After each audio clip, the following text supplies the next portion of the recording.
Welcome back to our channel. Today we drift back in time to explore one of the most fascinating chapters in history, the Golden Age of Lisbon, the richest city on earth in the 1700s.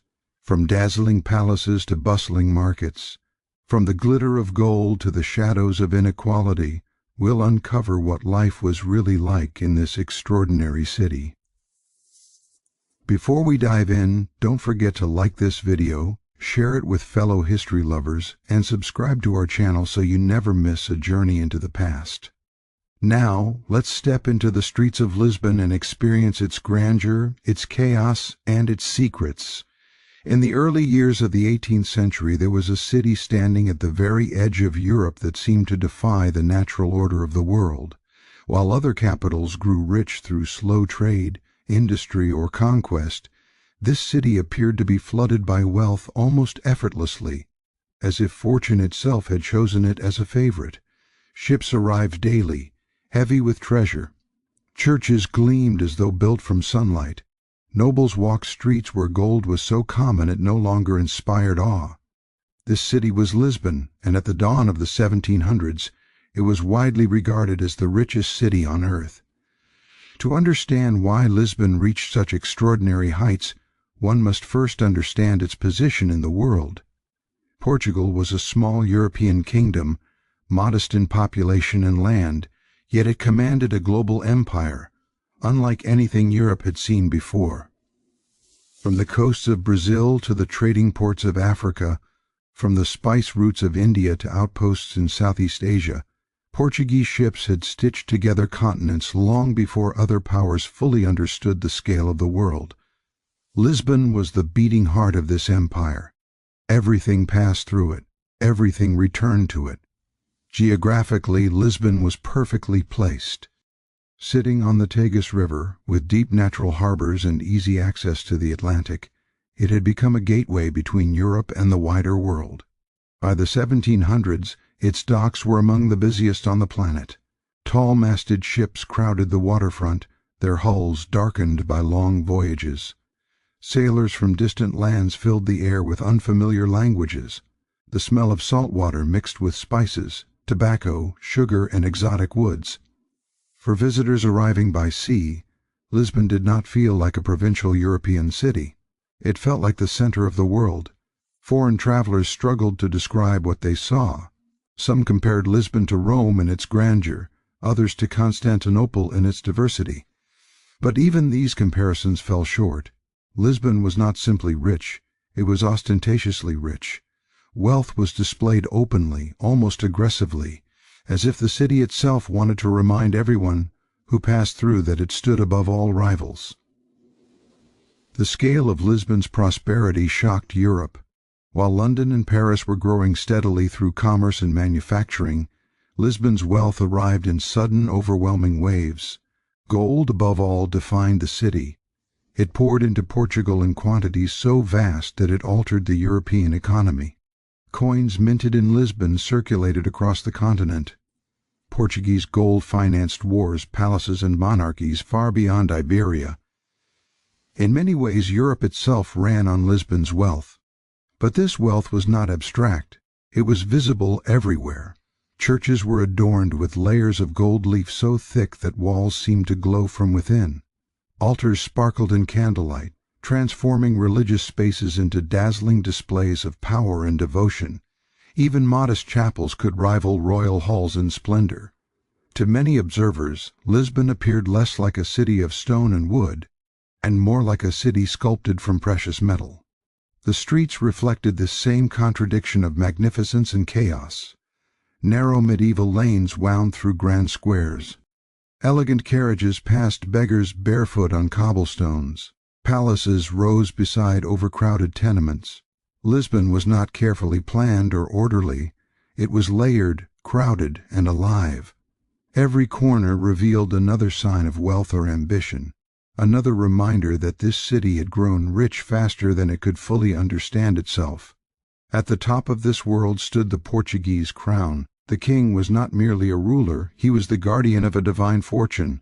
Royal power and religious authority were deeply intertwined. Wealth was seen not only as proof of imperial success, but as evidence of God's favor. Lisbon's prosperity was interpreted as destiny fulfilled, a sign that Portugal had been chosen to rule the seas and harvest the riches of distant lands. This belief shaped the city's identity. Lisbon did not view itself as fortunate by chance. It viewed itself as rightful. The empire, the gold, the splendor, all were considered rewards for faith, perseverance, and divine approval. This mindset would influence everything from architecture to politics, from daily life to the grandest state ceremonies. Yet Lisbon was not isolated from the world it dominated. On the contrary, it was deeply connected to it. Merchants from England, Holland, France, Italy, and beyond maintained permanent presences in the city. Warehouses stored goods from every corner of the globe. Contracts were negotiated in crowded offices overlooking the harbor. Information traveled almost as quickly as gold. News from Brazil, Africa, and Asia shaped decisions made in Lisbon's courts and counting houses. The city was a place of opportunity, but also of intense competition. Fortunes could be made and lost in a single voyage. A ship delayed by storms or seized by pirates could ruin a merchant overnight, yet the promise of immense reward kept traders returning again and again. Lisbon thrived on this constant movement, this endless cycle of risk and reward. For ordinary citizens, life in the richest city on earth was a paradox. On one hand, employment was abundant. The docks needed laborers. The households of nobles required servants. Workshops, markets, and shipyards buzzed with activity. Money circulated widely, and even those far from the court could feel the effects of imperial wealth. On the other hand, inequality was impossible to ignore. The distance between rich and poor was vast, and it was visible every day. Silk-clad nobles attended lavish religious ceremonies while the poor crowded outside churches hoping for alms. Wealth did not erase hardship, it intensified contrasts. Lisbon was a city where luxury and suffering existed side by side, often separated by nothing more than a thin wall. Despite this, the city pulsed with confidence. Lisbon believed in its future. It believed its wealth was endless, its empire secure, its position unchallengeable. There was little sense that this golden age might be temporary. Instead, there was a feeling that history itself had reached a kind of culmination, with Lisbon standing triumphantly at its peak. Visitors left the city overwhelmed. Some admired it, others criticized its excesses, but few forgot it. Lisbon was not subtle. It did not seek approval. It announced its greatness openly, in gold-covered altars, massive processions, and ships heavy with treasure. In the early 1700s, Lisbon was more than a city. It was a symbol of what global power could achieve when wealth flowed without restraint. It was proof that a small nation could dominate the world if only for a moment, and as the century began, there was no sign that this moment would ever end. The richest city on earth stood confident beneath the Atlantic sun, unaware that its greatest days were already passing into history. Far across the Atlantic Ocean, deep within the rugged interior of Brazil, lay the true source of Lisbon's astonishing wealth. It was here, far from the palaces and churches of Europe, that the foundations of the richest city on earth were carved out of soil and stone. In the late 17th century, Portuguese explorers and settlers uncovered vast gold deposits in a region that would soon be known as Minas Gerais. What followed was one of the greatest gold rushes in human history, and its consequences would transform Lisbon beyond recognition. At first, the discoveries seemed almost unbelievable. Rivers carried flakes of gold in their currents. Hills concealed veins so rich that men could extract precious metal with little more than simple tools. Word spread rapidly, and within years, tens of thousands of people poured into the Brazilian interior. Portuguese settlers, enslaved Africans, adventurers, and fortune-seekers. Entire towns sprang up almost overnight, fueled by desperation, ambition, and dreams of sudden wealth.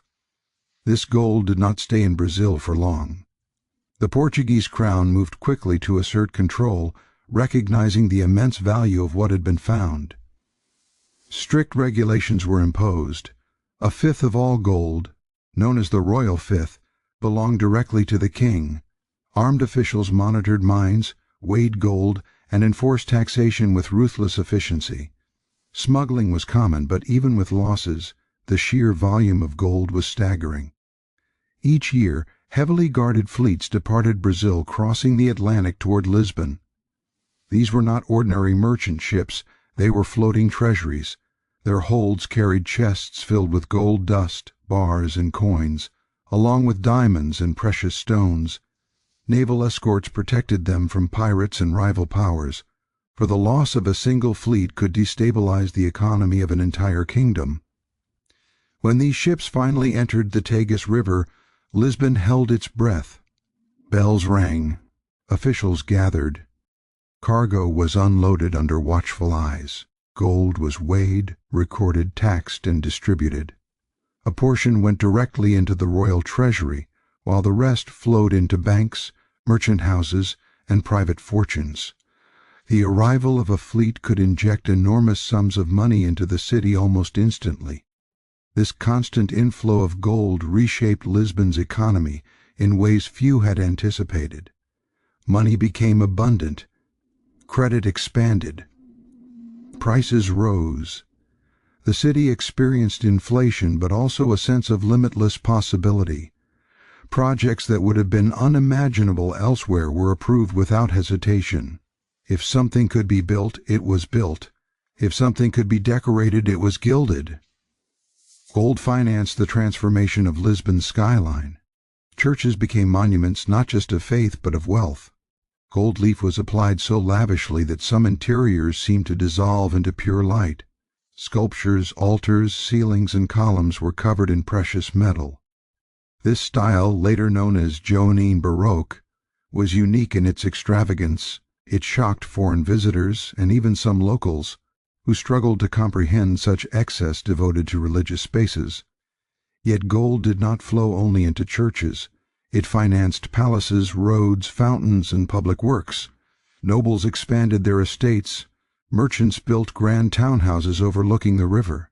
Even festivals and religious processions grew more elaborate, funded by the steady stream of wealth arriving from Brazil. Lisbon became a stage upon which gold was endlessly displayed. The psychological effect of this wealth was profound. Gold changed how Lisbon saw itself. The city no longer measured its success against neighboring capitals. It compared itself to Rome, to ancient empires, to legends. Lisbon's elites believed they were living in a unique moment of history, one in which divine favor and imperial ambition had aligned perfectly. But this abundance came at a terrible cost, one far removed from the glittering streets of Lisbon. In Brazil, gold extraction depended heavily on enslaved labor. Hundreds of thousands of Africans were forced into brutal conditions in mines and rivers. Disease, exhaustion, and violence were constant companions. Entire communities were destroyed or displaced. The gold that adorned Lisbon's churches was stained by immense human suffering. This reality was rarely acknowledged in Lisbon itself. The distance between source and destination allowed the city to enjoy wealth without confronting its origins. Gold arrived as an abstract commodity, transformed into beauty, power, and prestige. Its human cost was invisible to most who benefited from it. As the gold continued to arrive, Lisbon became increasingly dependent on it. Rather than investing heavily in industry or domestic production, Portugal relied on Brazilian wealth to sustain its economy. Foreign goods flooded the city, paid for with gold rather than manufactured exports. English textiles, Dutch goods, and Italian luxuries filled Lisbon's markets. Gold flowed out almost as quickly as it came in, financing other nations' growth. This imbalance created a fragile system. As long as Brazilian gold arrived in vast quantities, Lisbon thrived. But the city's prosperity rested on a single foundation, vulnerable to disruption. Few questioned this dependency at the time. The mine seemed inexhaustible. The fleets arrived year after year. Confidence remained high. Gold also reshaped Lisbon's social structure. Sudden wealth allowed new elites to emerge. Successful merchants and officials rose rapidly in status, purchasing titles, estates, and influence. Old aristocratic families found themselves competing with newcomers whose fortunes were built on colonial trade. Social mobility increased, but so did tension and rivalry. At the same time, the abundance of gold encouraged extravagance over restraint. Saving and long-term planning were often neglected. Wealth was meant to be seen, not stored. Lisbon became a city where display mattered as much as substance. The brighter the gold, the greater the prestige. For the Portuguese crown, Brazilian gold was both a blessing and a temptation. Kings funded grand religious projects to demonstrate piety and legitimacy. Massive donations were sent to Rome, reinforcing Portugal's standing within the Catholic world. Diplomacy, alliances, and influence were purchased with gold, extending Lisbon's reach far beyond its size. Yet beneath this confidence, subtle warning signs appeared. Mining became more difficult as surface deposits were exhausted. Production slowed slightly. Enforcement costs increased. Smuggling grew. But these signals were easy to ignore amid continued abundance. Lisbon had become accustomed to wealth on a scale few cities had ever known. In the early 1700s, gold from Brazil did more than enrich Lisbon. It defined it. The city's identity, architecture, economy, and worldview were all shaped by this relentless flow of precious metal across the Atlantic. Lisbon did not merely receive gold, it was transformed by it. For a brief period in history, the rivers of Brazil fed a city an ocean away, turning Lisbon into a symbol of global power and excess. Gold made Lisbon shine brighter than any European capital, but it also bound the city's fate to distant mines and unseen suffering. The wealth of the richest city on earth was born thousands of miles away, deep in foreign soil, carried across dangerous seas, and reshaped into splendor along the banks of the Tagus. And as long as the gold continued to arrive, Lisbon believed its fortune was eternal. From dawn until long after nightfall, Lisbon in the early 18th century pulsed with movement. It was a city that rarely slept, driven by the rhythm of tides, bells, and human voices echoing through narrow streets. To walk through Lisbon at this time was to feel the entire world pressing inward, converging on a single place. The city was not merely European. It was global in a way few cities had ever been before. Everything began at the harbor.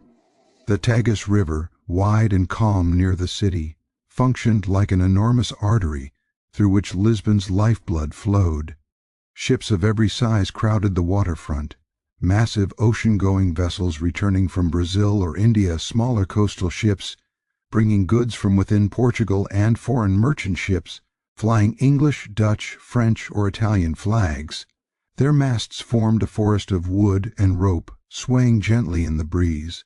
The sounds were overwhelming. Sailors shouted orders in Portuguese, Spanish, English, Dutch, and languages unfamiliar to European ears. Bells rang to signal arrivals and departures. Dock workers hammered planks, hauled ropes, and rolled barrels across wooden piers. The air smelled of salt water, tar, fish, spices, sugar, tobacco, and sweat. To stand at the docks was to experience Lisbon at its most intense. This harbor activity shaped daily life throughout the city. Thousands depended on it for work. Dock laborers unloaded cargo by hand, carrying sacks of sugar, coffee, cocoa, spices, and tobacco into warehouses lining the river. Porters hauled crates through steep streets, their bodies bent under immense weight. Shipbuilders, carpenters, rope makers, and sailmakers labored constantly, repairing vessels damaged by storms or long voyages. Merchants oversaw everything with careful eyes. Deals were struck quickly, sometimes verbally, sometimes with written contracts sealed in nearby offices. Money changed hands at astonishing speed. A single successful shipment could make a fortune, a failed one could ruin a family. Risk was ever present, but so was opportunity. Beyond the docks, the city unfolded like a maze. Lisbon's streets were narrow, winding, and steep, shaped by centuries of unplanned growth. Medieval alleys twisted between buildings, opening suddenly into broad squares or bustling marketplaces. The city climbed hills, forcing residents to navigate endless stairways and slopes.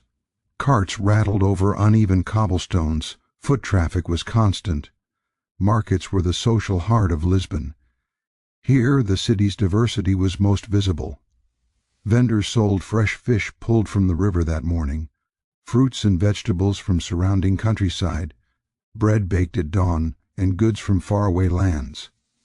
Spices from Asia sat beside local olives.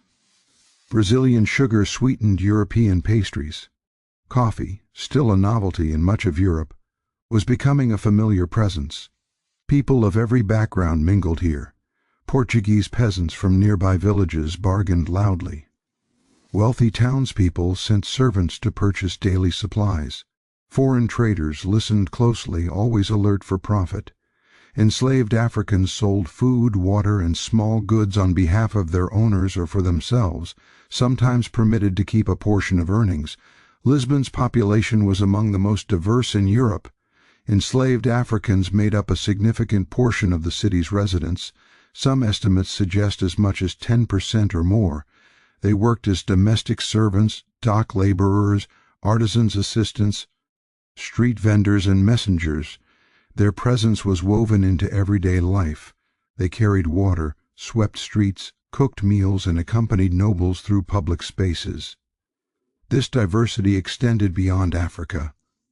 People from Brazil, India, and other parts of the empire passed through Lisbon regularly. Foreign diplomats and merchants maintained permanent residences. The city heard dozens of languages daily. Clothing styles varied widely, reflecting origins, status, and occupation. Lisbon was a crossroads where cultures met, blended, and sometimes clashed. Daily life followed familiar rhythms shaped by religion. Church bells marked the hours, calling people to prayer, work, or rest. Religious festivals punctuated the calendar, filling streets with processions, music, incense, and crowds. Even those indifferent to faith could not escape its presence. Churches dominated neighborhoods. Their doors opened from morning until night. For the wealthy, daily life was structured by comfort and status. Noble families lived in large townhouses or palaces, often overlooking the river. Their days involved social visits, managing estates, attending court functions, and participating in religious ceremonies. Servants handled most practical tasks.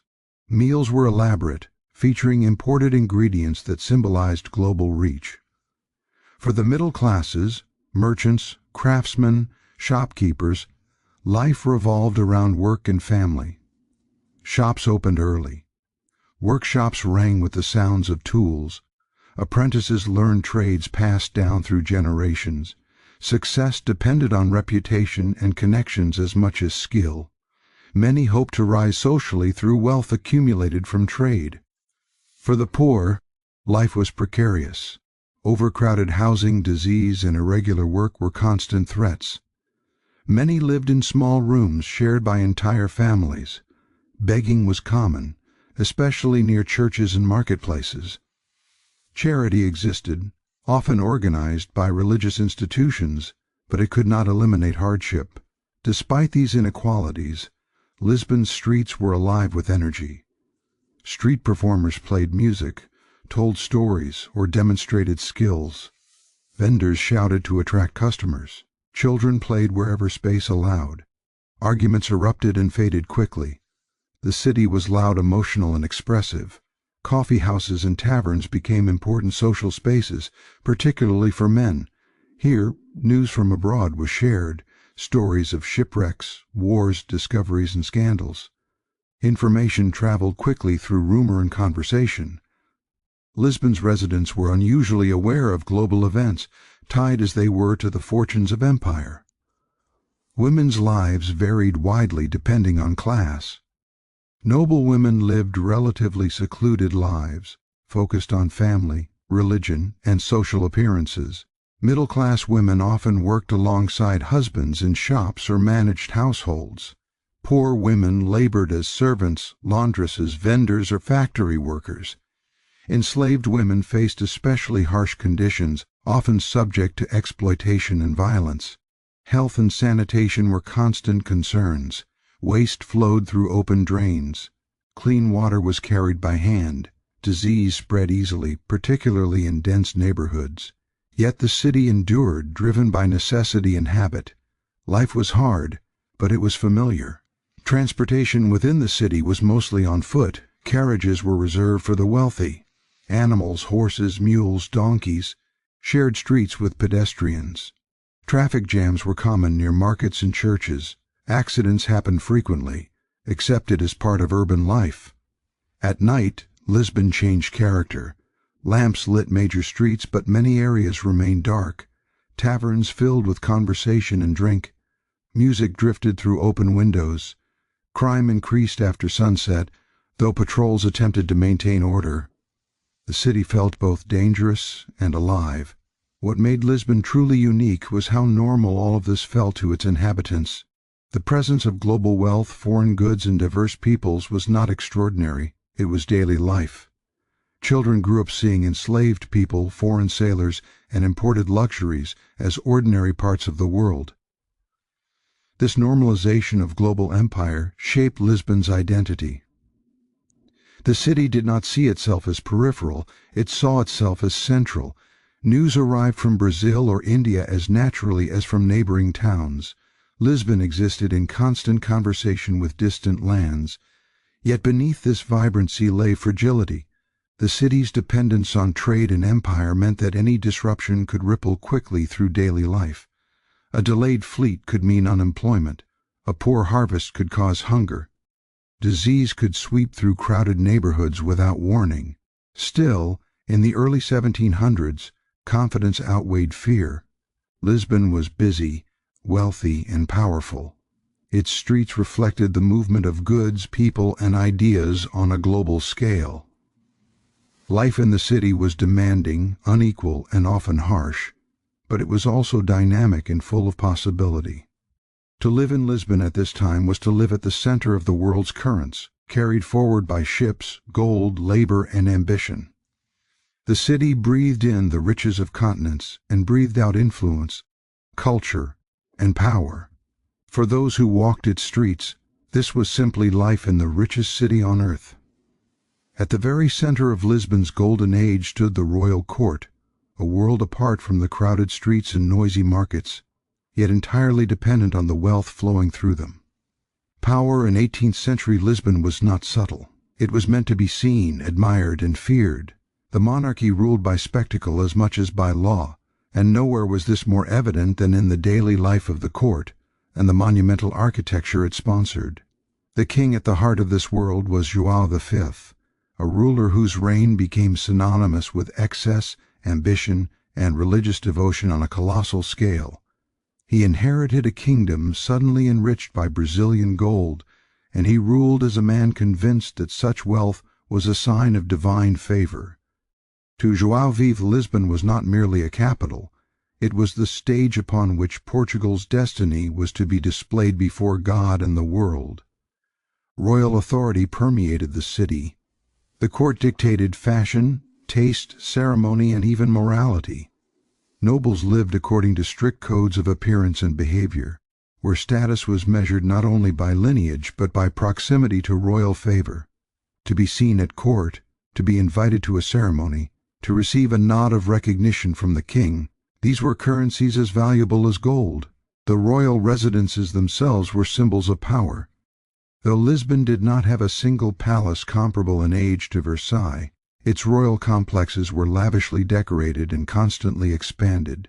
Interiors were adorned with imported marble, intricate woodwork, paintings, and vast quantities of gold leaf. Every room was designed to communicate authority and splendor. Nothing was accidental. Everything was deliberate. Court life followed rigid rituals.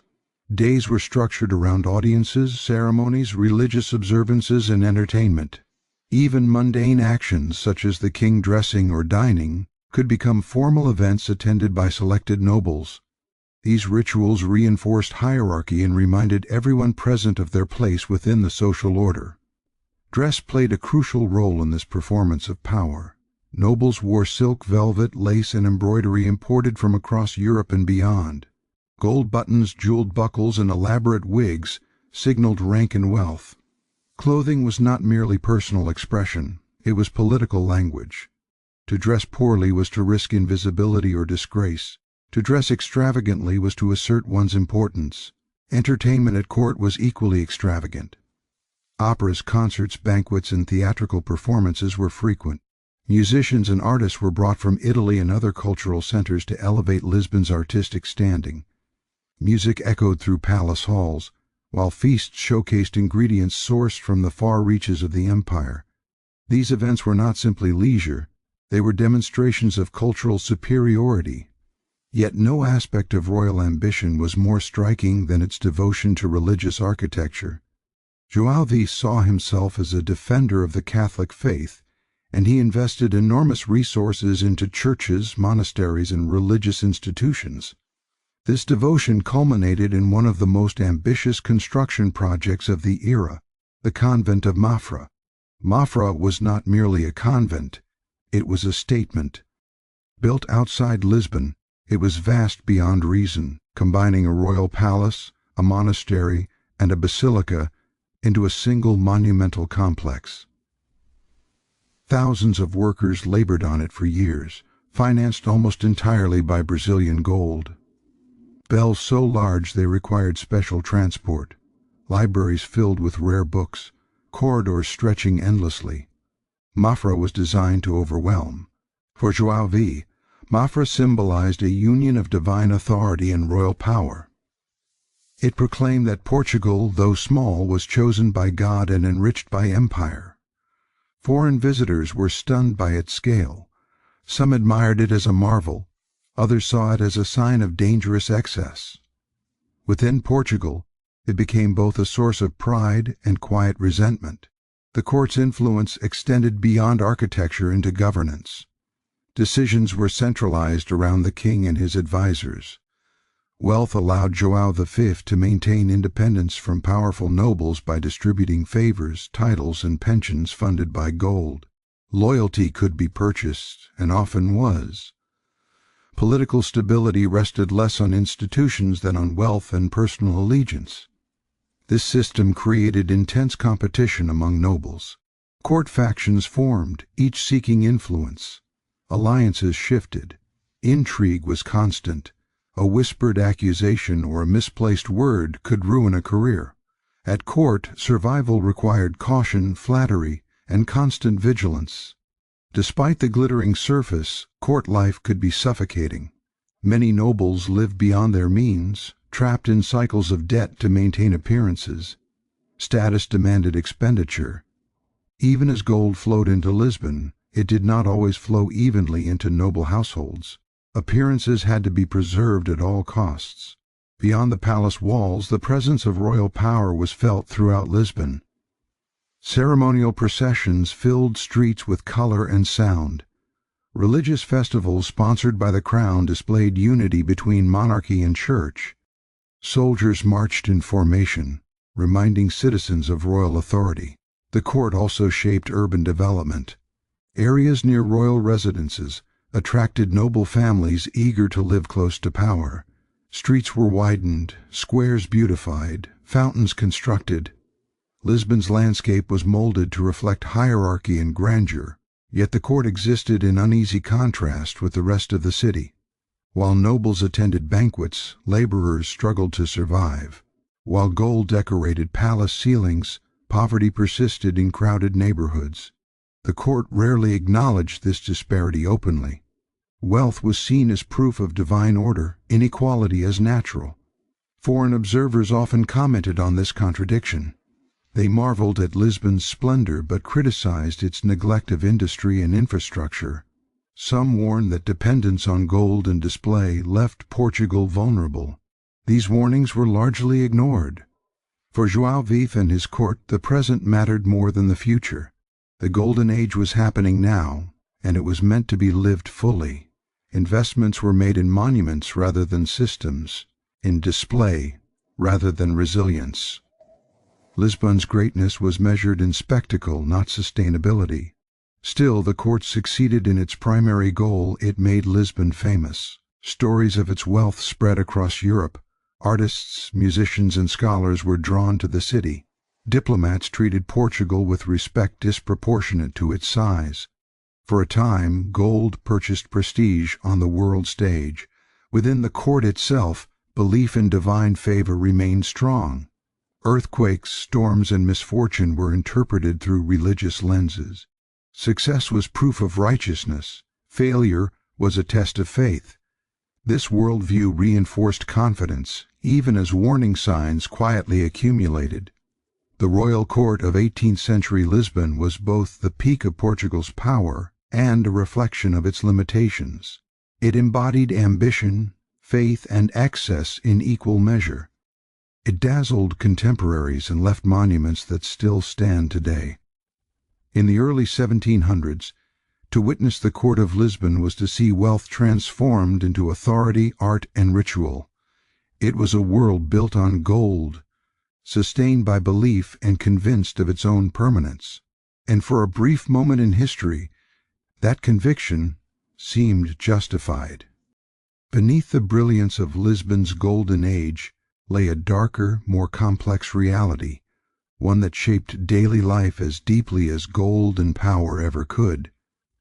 Wealth did not soften the city's moral landscape. Instead, it sharpened contrasts and deepened divisions. Faith, fear, and inequality formed an invisible structure that governed behavior, belief, and survival in 18th-century Lisbon. Religion was not merely a personal matter, it was the framework of society itself. The Catholic Church permeated every aspect of life, from birth to death, from private conscience to public order. Churches dominated neighborhoods, both physically and psychologically.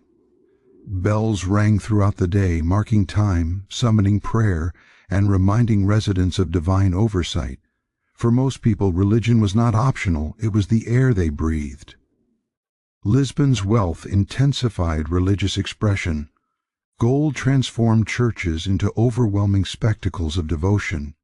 Interiors glittered with gilded altars, saints carved in precious materials, and ceilings painted to suggest heaven itself. Worship was theatrical, emotional, and immersive. Faith was meant to be felt as much as believed. Yet this devotion coexisted with deep anxiety. Lisbon was a city that feared divine judgment. Earthquakes, plagues, fires, and storms were understood as signs of God's displeasure.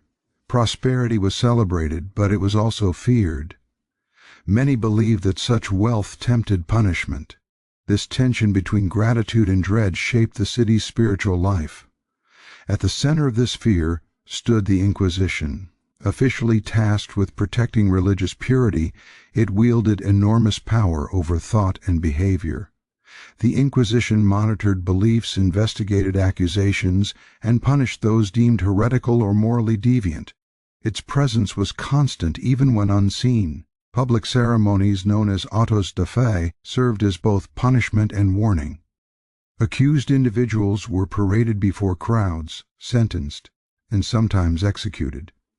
These events were designed to instill fear and reinforce conformity. Attendance was often compulsory.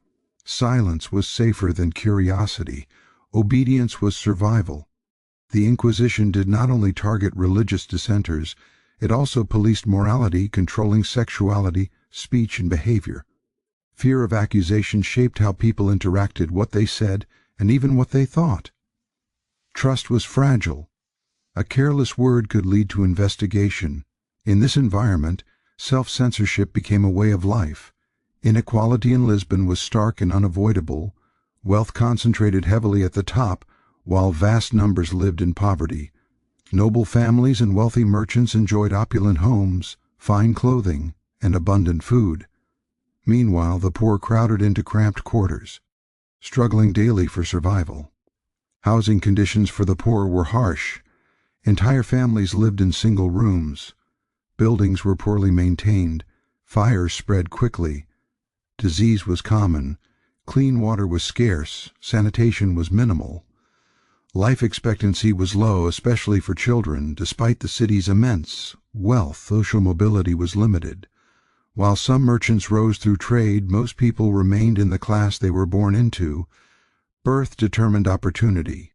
Education was rare outside religious institutions. Literacy was uneven. Knowledge remained power, and power remained concentrated. Enslaved Africans occupied one of the lowest positions in this hierarchy. They were everywhere in Lisbon, yet rarely acknowledged as individuals. They worked in households, markets, docks, workshops, and streets. Their labor sustained the city's daily life. They were visible, yet socially invisible. Enslavement in Lisbon was normalized. It was legal, institutionalized, and woven into everyday routines. Enslaved people could be bought, sold, punished, and separated from families. Some were allowed limited autonomy, working for wages they partially kept, but their freedom was always conditional. The psychological toll of this system was immense. Enslaved people lived under constant threat of violence and control. Their suffering was largely ignored by those who benefited from their labor. The wealth of Lisbon rested on exploitation far removed from its golden churches. Women faced layered inequalities. Gender determined roles, rights, and expectations. Noble women lived under strict supervision, their lives governed by family honor and religious duty. Marriage was often strategic, not personal. Public independence was limited. Poor women worked out of necessity. They washed clothes, sold goods, cooked, cleaned, and labored in workshops. Their work was undervalued and poorly paid. Enslaved women faced additional exploitation, often subject to abuse without recourse. Charity existed, largely organized by religious institutions. Hospitals, orphanages, and almshouses offered limited relief. Acts of charity were encouraged as expressions of faith, but charity did not challenge inequality, it managed it. Poverty was seen as inevitable, even necessary, within the divine order. Crime was both feared and expected. Theft, violence, and fraud occurred regularly, particularly in poorer districts. Policing was inconsistent. Justice favored the wealthy. Punishments were harsh in public, intended to deter rather than rehabilitate. Fear shaped behavior across all classes. The poor feared hunger and punishment. The wealthy feared loss of status and divine judgment. Everyone feared accusation by the Inquisition. This shared anxiety created a culture of caution and conformity. Public spaces reflected these tensions. Grand processions displayed unity, faith, and power. But beneath the music and banners, social divisions were clear. Who walked where, who rode in carriages, who stood aside, all were signals of hierarchy. Education and intellectual freedom were limited by religious control. New ideas circulated quietly, often through foreign contacts or private discussion. Curiosity was dangerous, innovation was restrained. Lisbon's wealth did not translate into intellectual openness.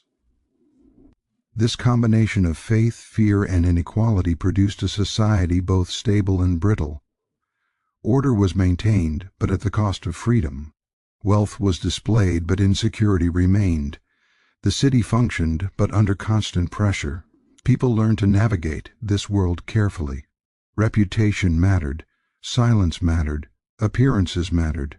Survival depended on understanding one's place and staying within it. Yet even within this rigid structure, humanity persisted. Families supported one another. Communities formed bonds. Music, humor, and small joys survived amid hardship. Life continued, not because conditions were ideal, but because people adapted. Lisbon's golden age was not simply an era of wealth. It was an era of control, contradiction, and deep imbalance. Faith offered comfort, but also fear. Wealth offered splendor, but not justice. Order existed, but at great human cost. To live in Lisbon during this time was to accept these contradictions as normal. The city's brilliance masked suffering, and its devotion masked repression. The richest city on earth was also a city shaped by silence, submission, and inequality.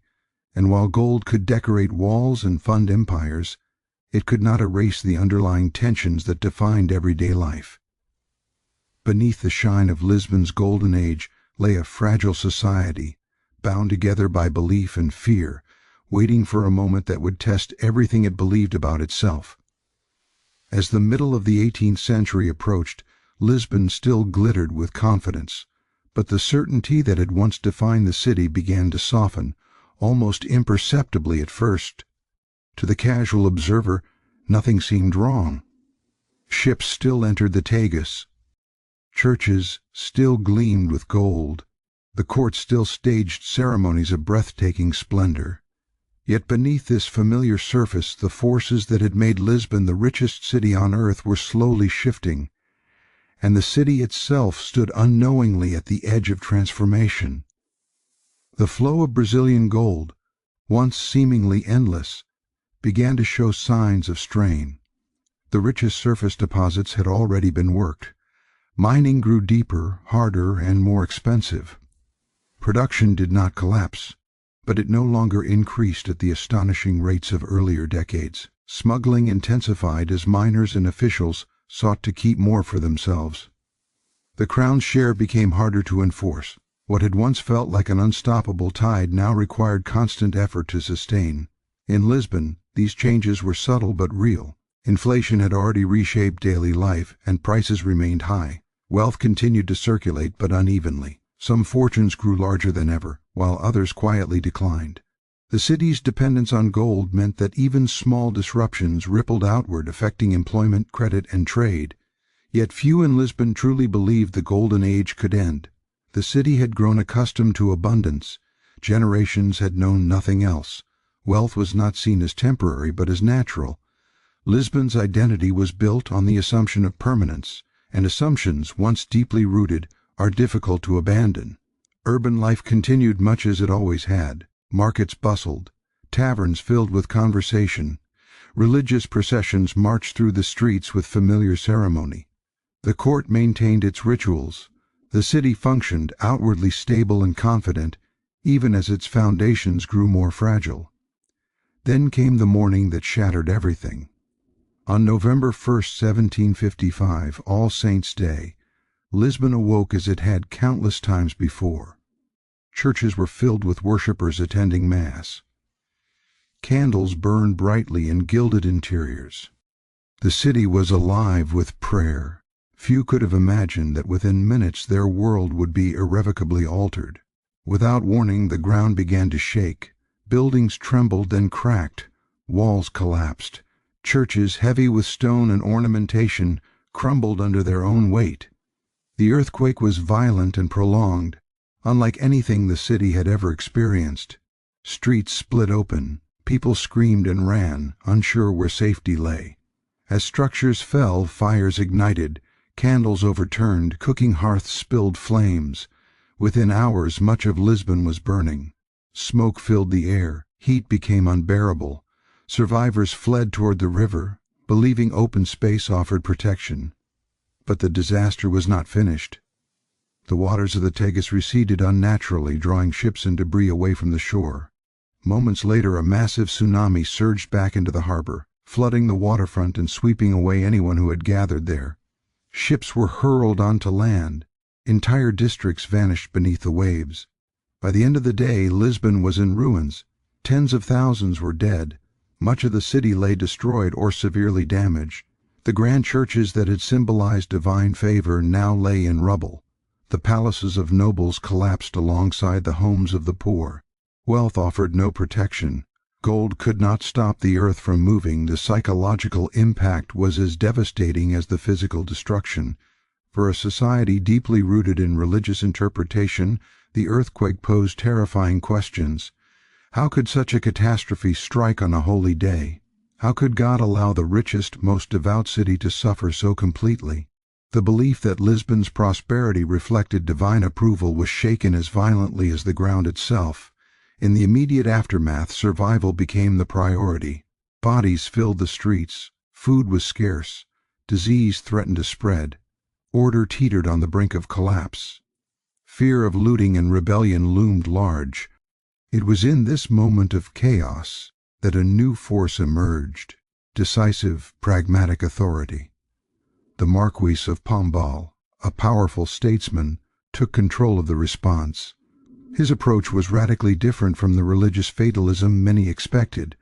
Instead of waiting for divine explanations, he focused on action. Bury the dead and feed the living became the guiding principle. Emergency measures were imposed swiftly. Fires were extinguished. Bodies were removed to prevent disease. Price controls were enforced.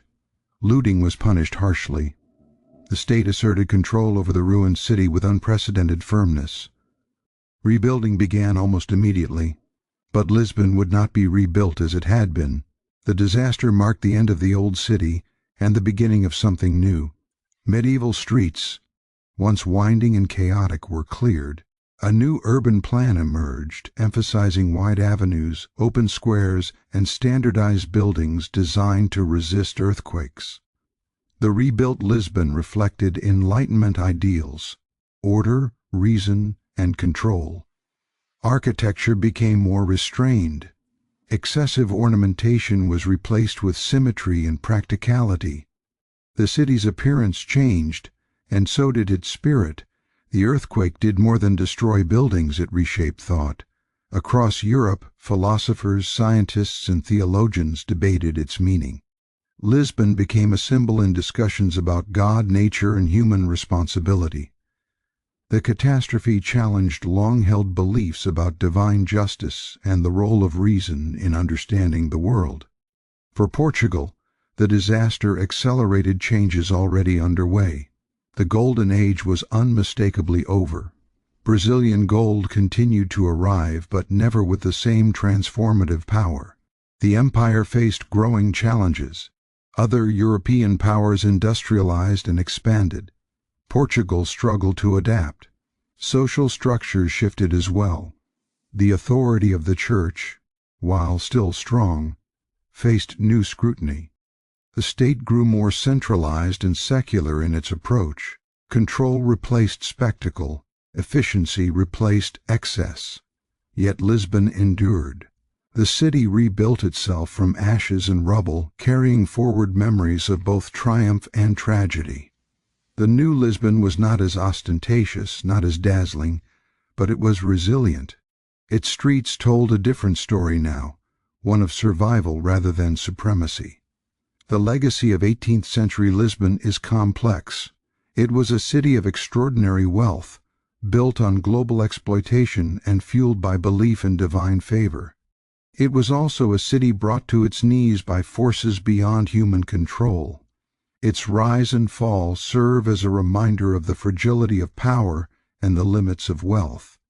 Today, echoes of that golden age remain, in the churches that still shimmer with gold, in the layout of streets rebuilt after catastrophe, in the stories passed down through centuries.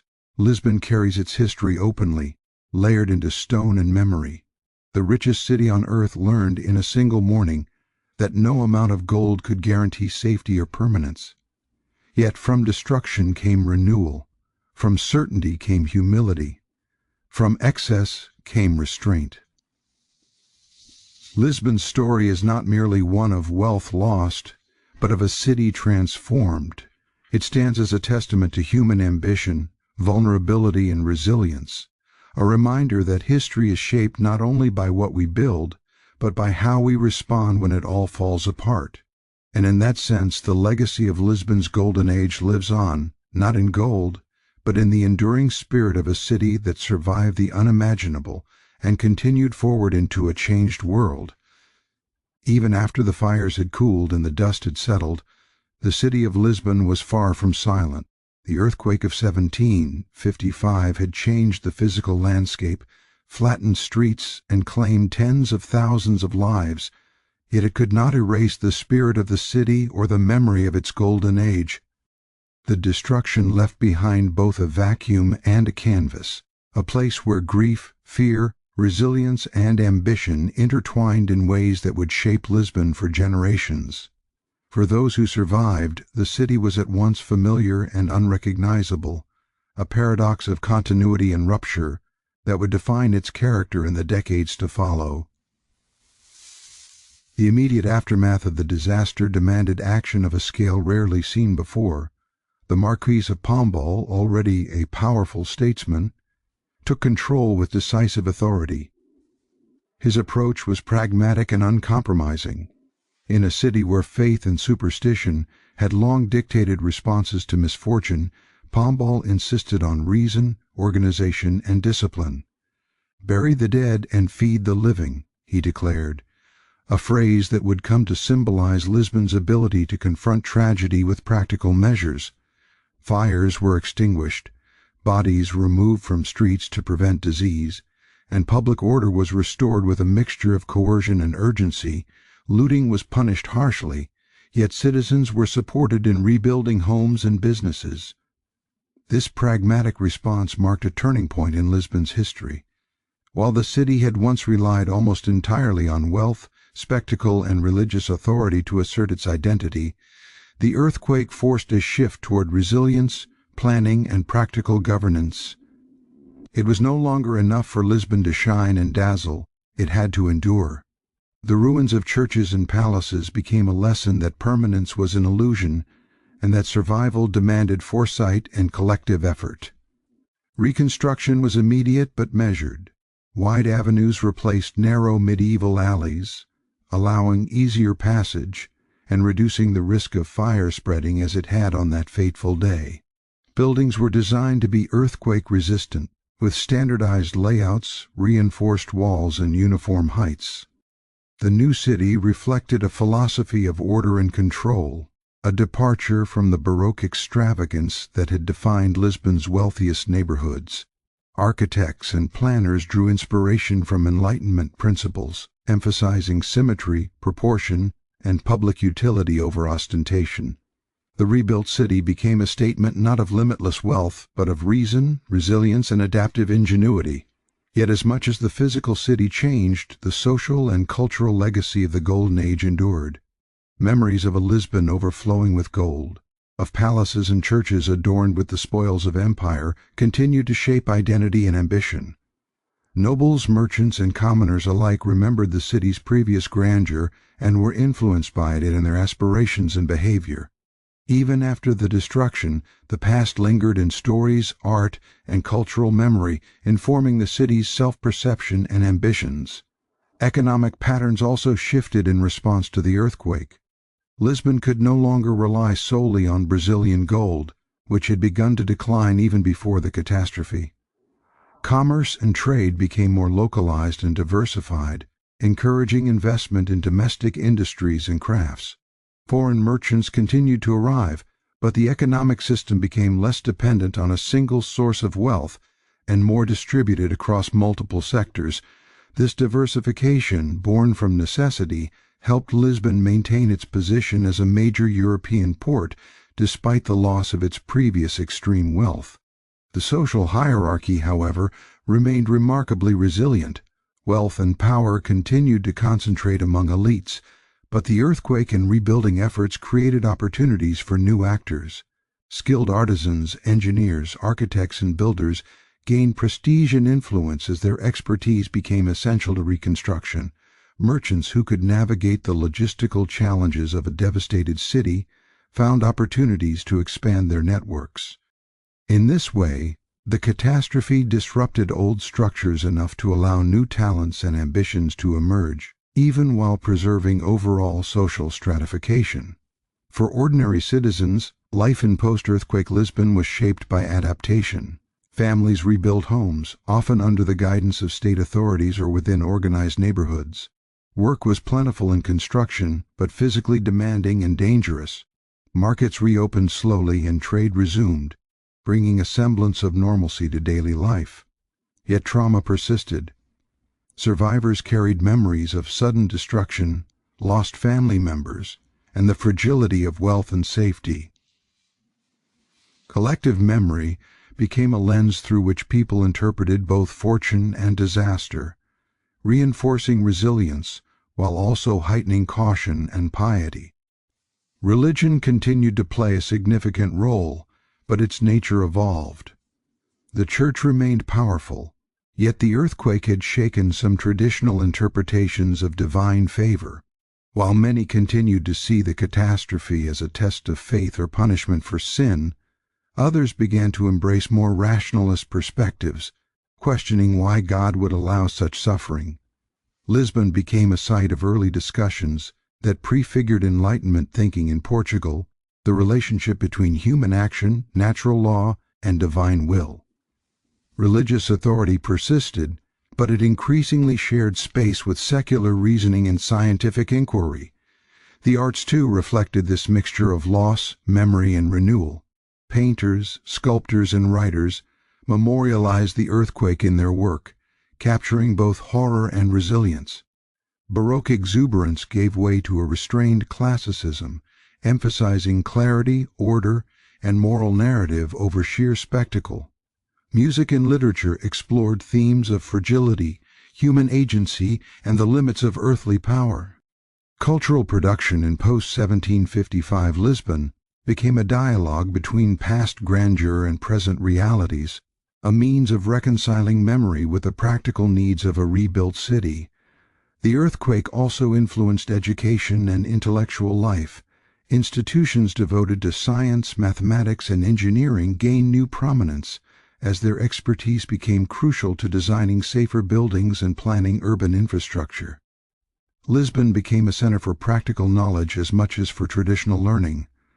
Blending classical studies with applied sciences, the disaster served as a catalyst for modernization, fostering a mindset that valued observation, analysis, and rational planning alongside traditional cultural and religious instruction. Internationally, Lisbon's reputation shifted as well. While the city had once been celebrated as the richest in the world, post-earthquake Lisbon became known for its resilience and recovery rather than its wealth alone. Scholars, diplomats, and travelers marveled not only at the physical rebuilding, but at the efficiency and decisiveness with which recovery was managed. The narrative of the city's survival added a new dimension to its historical significance, demonstrating that human ingenuity and organization could confront forces far beyond human control. Despite these transformations, the memory of Lisbon's golden age continued to shape identity. The previous era of wealth, extravagance, and global influence remained a benchmark, a symbol of potential and ambition. Citizens who had witnessed or heard stories of gilded churches, royal palaces, and opulent markets carried those images into their understanding of the city's possibilities. Even in ruins, Lisbon had not lost its aura of importance. It had merely shifted the focus from display to endurance. This duality between memory and reality, between wealth and vulnerability, became central to the city's culture. Narratives circulated about the Lisbon before the quake, emphasizing both splendor and excess. Writers, historians, and chroniclers documented the era, meticulously preserving the stories of European visitors who had marveled at the city's glittering streets, merchants who had profited immensely, and nobles whose wealth had seemed untouchable. These accounts kept the Golden Age alive, even as the city adapted to new conditions. The earthquake and subsequent rebuilding also reshaped political culture. Centralized authority, exemplified by Pombal's leadership, demonstrated that decisive governance could guide recovery and maintain order amid catastrophe. This set a precedent for stronger state intervention in urban planning, disaster management, and economic oversight. Power became less about spectacle and more about effective administration. Lisbon learned that survival required not only wealth, but governance capable of directing resources, labor, and knowledge efficiently. Socially, Lisbon became a city of contrasts more pronounced than ever. The memory of extreme wealth highlighted the persistence of poverty. Citizens who survived the earthquake carried a heightened awareness of vulnerability, leading to both fear and practical adaptation. Enslaved populations continued to provide labor, often in rebuilding efforts, reinforcing the systemic inequalities that had long defined the city.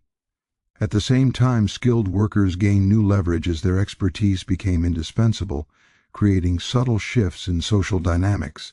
The The physical transformation of Lisbon also affected urban life in practical ways. Wider streets, uniform building heights, and standardized construction improved circulation and safety. Open squares allowed markets and festivals to continue with less risk of fire spreading. Public spaces became more regulated, reflecting a shift from chaotic spectacle to structured interaction. This was not merely architectural, it reshaped social behavior, commerce, and civic engagement, reinforcing order while maintaining vitality. Culturally, Lisbon began to integrate lessons from the disaster into a broader understanding of human experience. Art, literature, and music explored themes of loss, resilience, morality, and human agency. Writers reflected on the fragility of earthly glory and the limits of wealth. Artists depicted the interplay of destruction and reconstruction, emphasizing endurance and adaptation rather than unrestrained opulence. Music, once dominated by courtly and religious ceremony, began to explore emotional depth and social commentary inspired by lived experience. Over time, the story of Lisbon's golden age, its destruction, and its rebirth became inseparable from the city's identity. Memory and history blended into a narrative that emphasized both the possibilities of human achievement and the inevitability of vulnerability. Citizens and leaders learned to respect the power of natural forces while cultivating systems, institutions, and knowledge capable of mitigating risk. The lessons of 1755 were profound. Wealth alone could not guarantee survival. Planning, governance, and resilience were equally essential. The city's influence extended beyond Portugal. Philosophers and scientists across Europe referenced Lisbon in debates about nature, divine justice, and human responsibility. The earthquake became a touchstone for discussions about risk, ethics, and societal organization. Lisbon's experience informed early modern ideas about urban planning, emergency management, and the social contract. In this way, the city's legacy transcended local history, contributing to European thought and practical innovation. Even today, the echoes of 18th-century Lisbon resonate. The Pombaline districts, reconstructed with wide streets and seismic-resistant buildings, stand as enduring monuments to resilience. Churches, palaces, and civic buildings rebuilt after the earthquake carry both memory and lesson. Streets and squares tell stories of ambition, catastrophe, and renewal. The city's identity is inseparable from these intertwined narratives of wealth, destruction, and recovery. In reflecting on Lisbon after the earthquake, it becomes clear that the city's true wealth was not measured solely in gold, ships, or palaces. Its lasting significance lies in its capacity to endure, adapt, and learn. From the ruins emerged a society that balanced memory with innovation, faith with reason, and human ambition with the humility demanded by natural forces. Lisbon's golden age, though physically ended, lived on in the city's spirit, culture, and institutions. Thus, the story of Lisbon in the aftermath of its greatest catastrophe is not merely one of survival, it is a story of transformation, of lessons learned, and of identity redefined. The richest city on earth, once measured by its gold and global influence, came to be measured by its resilience, governance, and cultural depth. The earthquake marked an end, but it also marked a beginning, a new chapter in which Lisbon could honor its past, confront reality, and continue to thrive in ways that mattered as much as gold ever had. Lisbon's history, from its golden age through disaster and recovery, stands as a timeless lesson. Power, wealth, and splendor are fleeting. Human ingenuity, social cohesion, and the capacity to rebuild define enduring legacy. The city's experience reminds us that history is not simply what is built or collected, but what is endured, remembered, and transformed into future possibility. In this way, the spirit of Lisbon remains eternal, a testament to human ambition, fragility, and the remarkable ability to rise again after catastrophe.